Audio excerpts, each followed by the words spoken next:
Thank you everyone for joining us for our third educational cafe.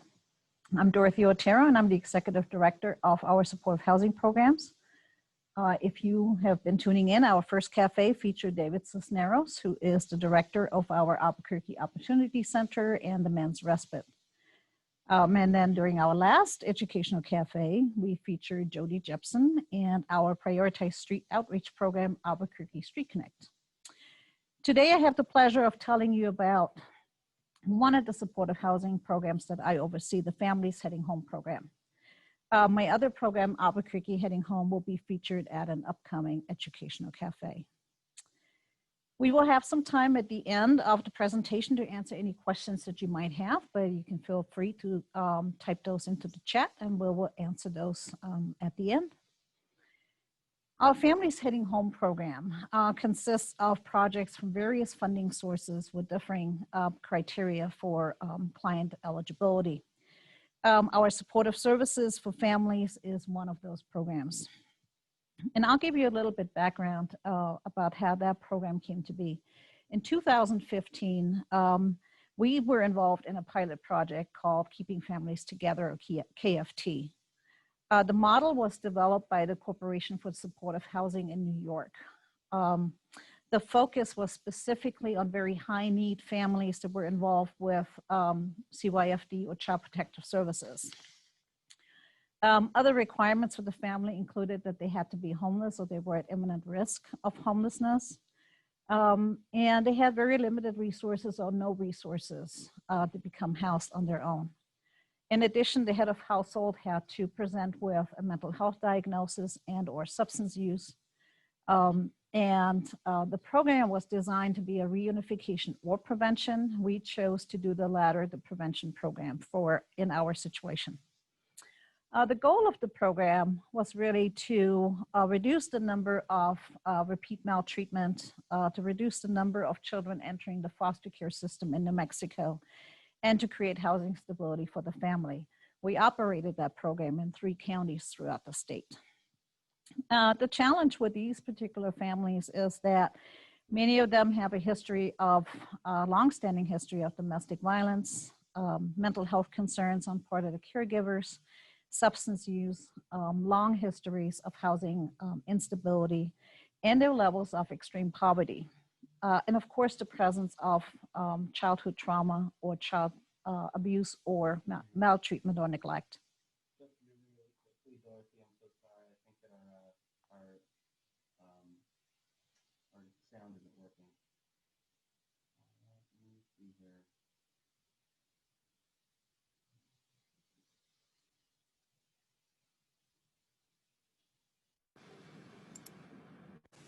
All right, try talking. Testing 1, 2, 3.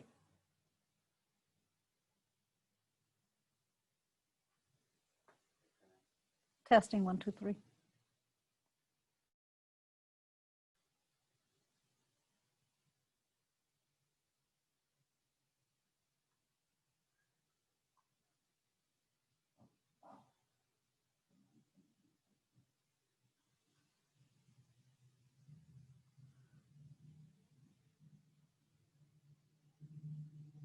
And so is live TV.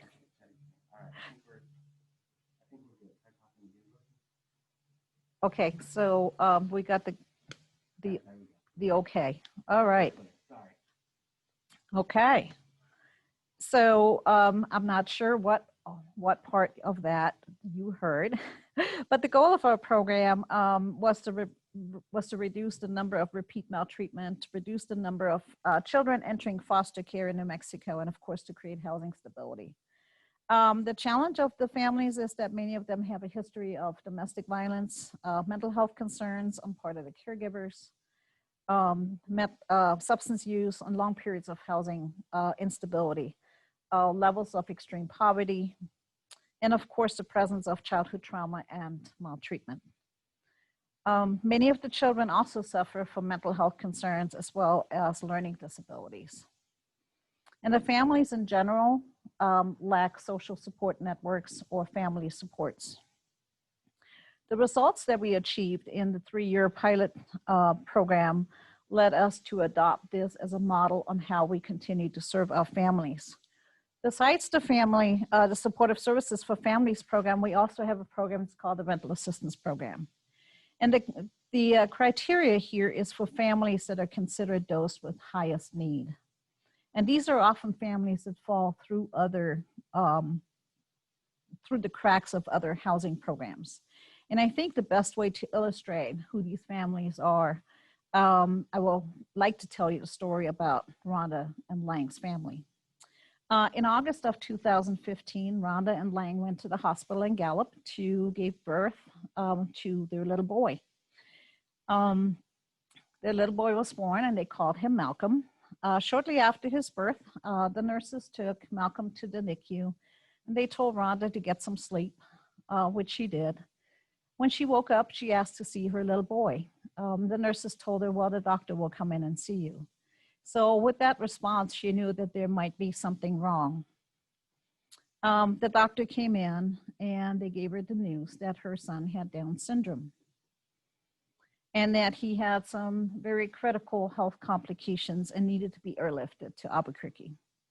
And because she had some health issues herself, the hospital would not release her at that time. And the next morning, after she was released, Rhonda and Lang traveled to Albuquerque to see their little boy. And the news was really more devastating than what they thought. Malcolm had difficulty breathing, and they were told that he needed a tracheotomy and a feeding tube. Because they had left their home near Gallup with no family in Albuquerque, they went to stay at the Ronald McDonald House. And Rhonda spent a lot of hours at the hospital with just herself and Malcolm praying while Lang was out looking for a job. They were told that without housing, Malcolm would not be able to be released into their custody. And 4 months later, in December, Malcolm stabilized to the point where he was ready to be released from the hospital. But because the family still had no place to go, CYFD was contacted and they were to take custody of Malcolm. And it was at that time that a member of the team and at the Ronald McDonald House said that she knew somebody heading home and she would make a phone call.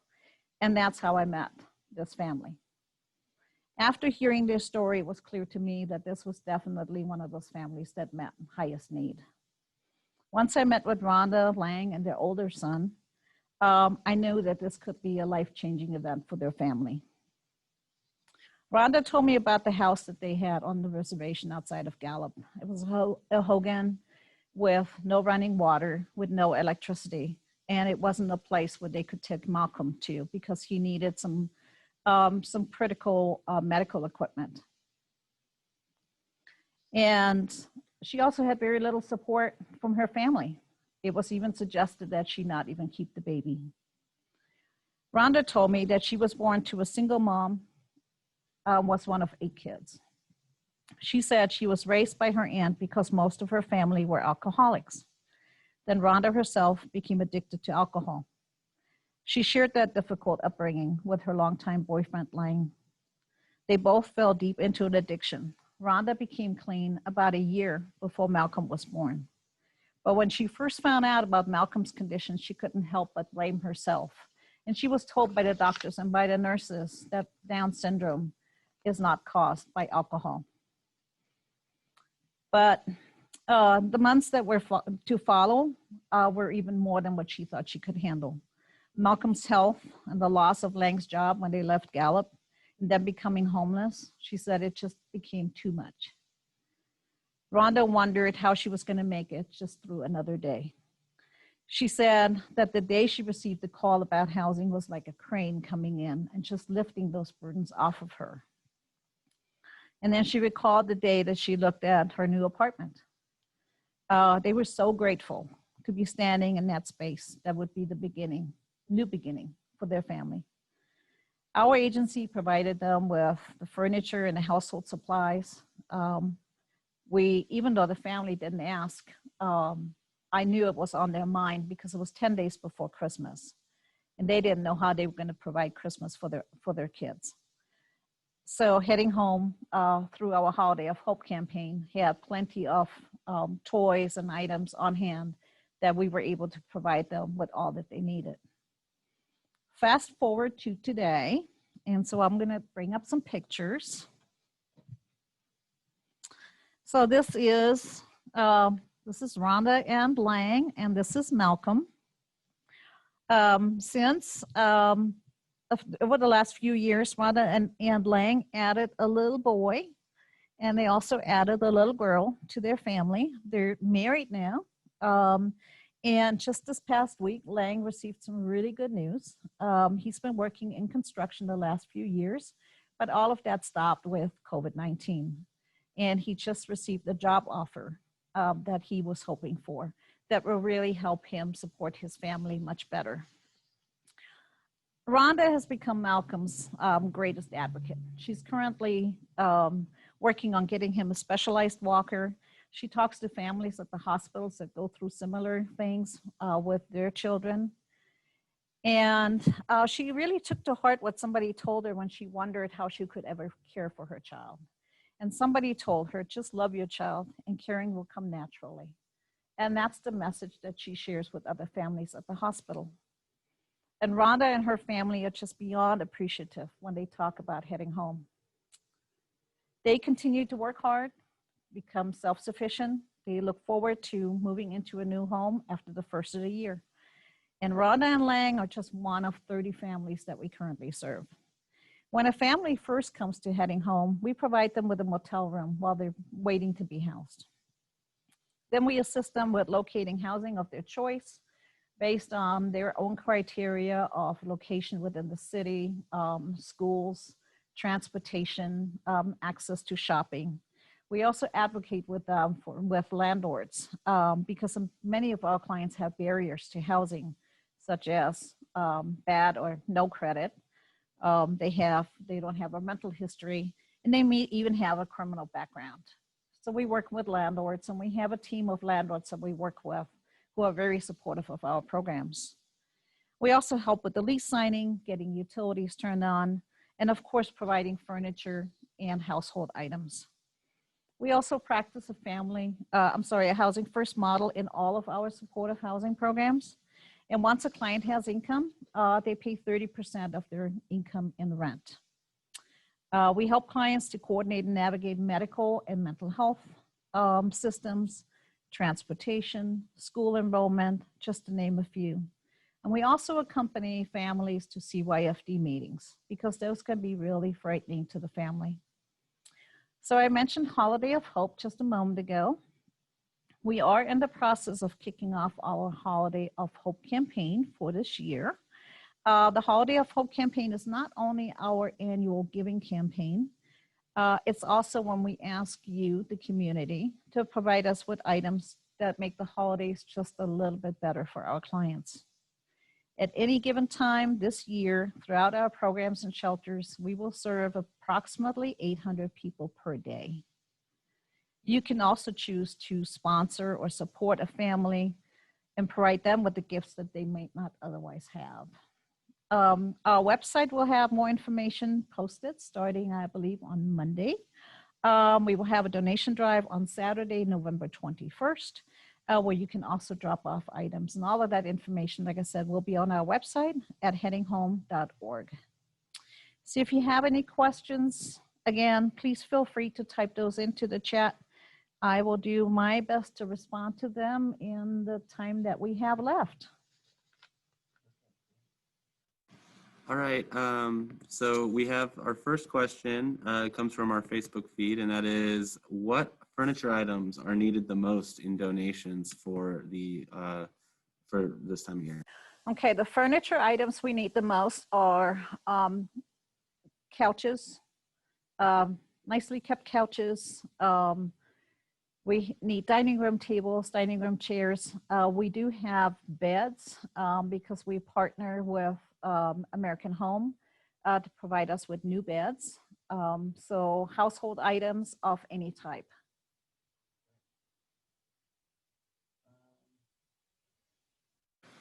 All right, so another question, and remember, feel free to type any questions you might have into chat, either on Facebook or Zoom. So I have a question from the Zoom chat, and that is, how are families referred to the program? So families can really come from any other community partner. So we get lots of phone calls from hospitals. We get calls, like I mentioned, from Ronald McDonald, from Casa Esperanza. They might come through coordinated entry system. So just a lot of different referral sources. Another question, also from Julie in Zoom chat, is how many families have you housed? So we are currently housing 30. So we can house, without the funding that we currently have, we can house 30 clients at any given time. In our pilot project, we had 87 families across the state. Again, that was a pilot project. So it really depends on the availability of funding. I obviously would like to serve a lot more families than what we currently have capacity for. All right, another question. What if a family who's contributing portion of their income, what if they lose their income while they're in the program? So if they lose their income, then their rent goes back down to zero. So it's always 30% based on their income. So if the family loses their income, of course, we'll stop the rent requirement at that time.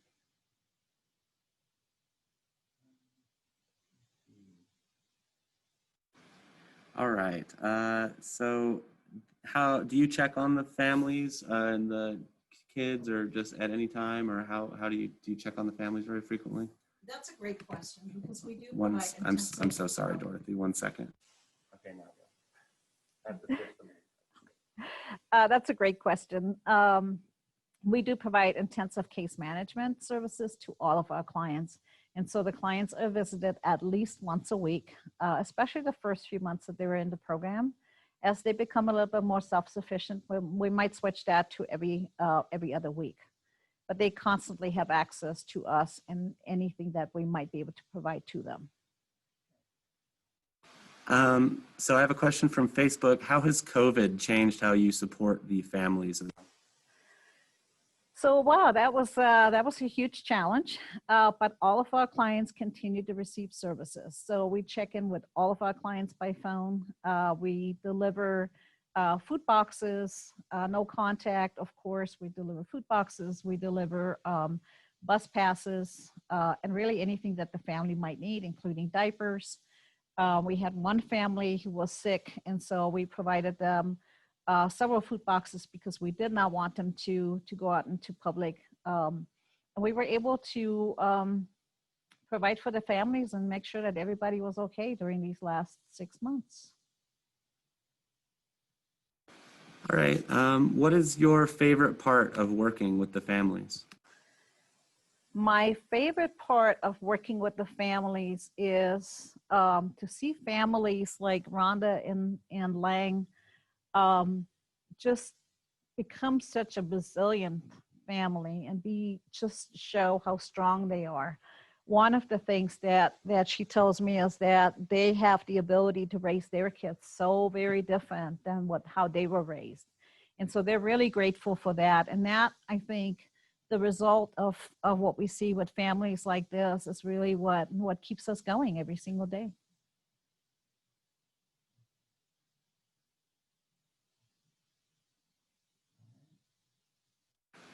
All right. We have a question from Trina, and that is, do you maintain a wait list for families who need assistance? Do not. We do not run a wait list just because we don't know when we have the next opening. And so we do refer families to register with a coordinated entry system so that they will have an opportunity to receive housing. We may have an opening once a year. And that's the reason why we don't run the wait list.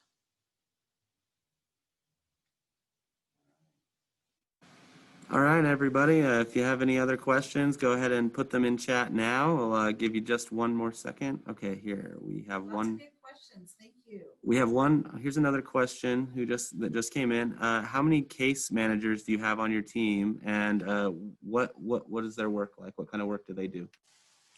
Well, we currently, for the families, we have one caseworker at this time. We have one caseworker. We have also with our furniture support, so that would be another person.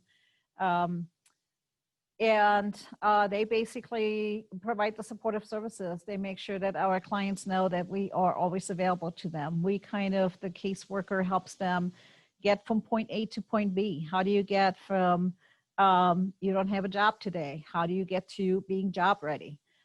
So they really help them with all of those things. Once they receive an income, working with them on budgeting.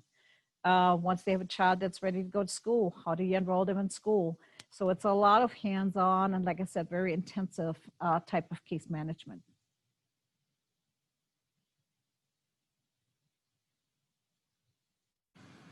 All righty. Oh, let's see. Do we have any more questions rolling in? Looks like we go ahead and wrap it up. Well, thank you so much for joining us. Please keep watch for our Facebook announcements for our future educational cafes. Thank you.